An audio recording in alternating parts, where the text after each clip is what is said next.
Good morning, everybody. Welcome to today's Reading the Red this Wednesday morning. It's cold out there and it's really slippery, so be really careful. Matthew chapter 15, verse 17, Jesus, having began to explain to the disciples, he uses an illustration to convey to the disciples the depth of his understanding regarding what he's been saying. And he's been talking about the ceremonial washing of hands in preparation to eat food as a religious practice in order to be able to honour God. And here in verse 17, Jesus says these words by way of explanation to Peter and the disciples.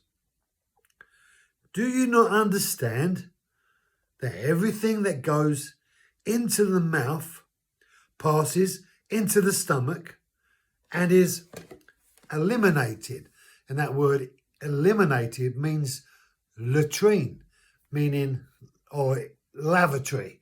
So that sense of, don't you understand, Peter, that when you eat something, it is processed through your body in order to be able to nourish the flesh, to physically feed the flesh.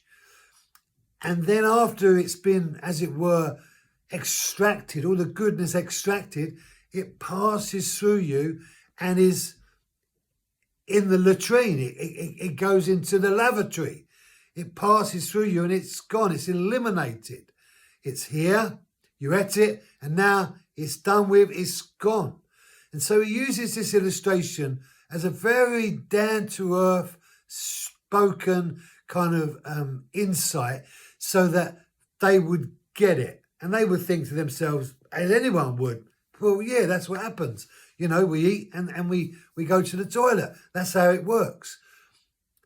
But Jesus is wanting to contrast, as it were, the physiological reality of eating food and being sustained in our bodily needs to what they were saying. And what they were saying was that God, in effect, will exclude you or not receive you in the way that you need to be received if you don't subscribe to this subsidiary rule that we've created in order to be able to become, as it were, clean and acceptable before God.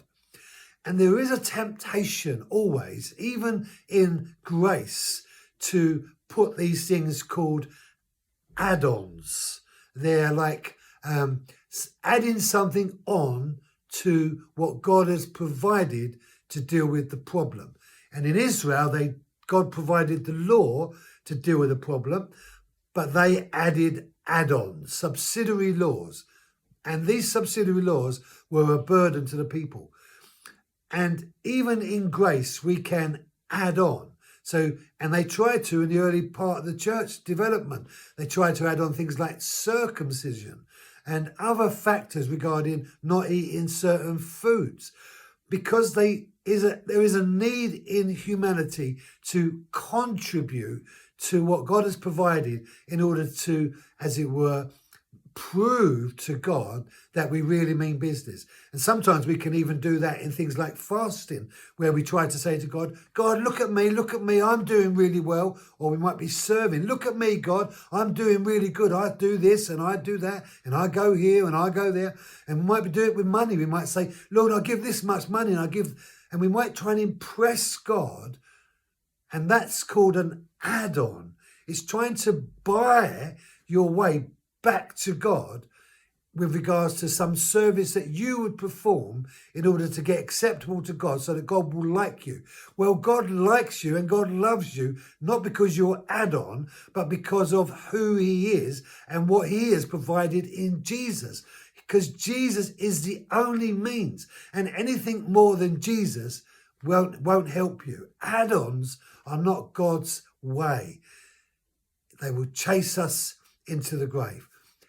Have a great day. Enjoy the blessing of this time.